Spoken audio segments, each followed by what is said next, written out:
Deci, pentru că tocmai El a creat libera alegere, tocmai El ne-o respectă. Deci, mare atenție când vi se pare că Dumnezeu vă forțează să faceți ceva.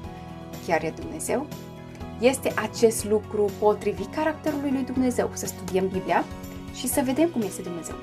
Și când oamenii vă spun, dar e bine să faci asta și te manipulează, te forțează, pune presiune, semne de întrebări. E călăuzită de Dumnezeu acea persoană?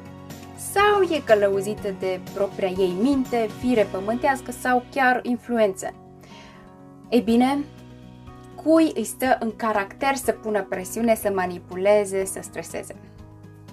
Exact, Satanei, diavolului. De aceea e important să-L cunoaștem pe Dumnezeu, caracterul lui și să ne cunoaștem și inamicul, cum acționează el, ca astfel putem să filtrăm. Dumnezeu, diavolul. Dumnezeu, diavolul, da? Putem să le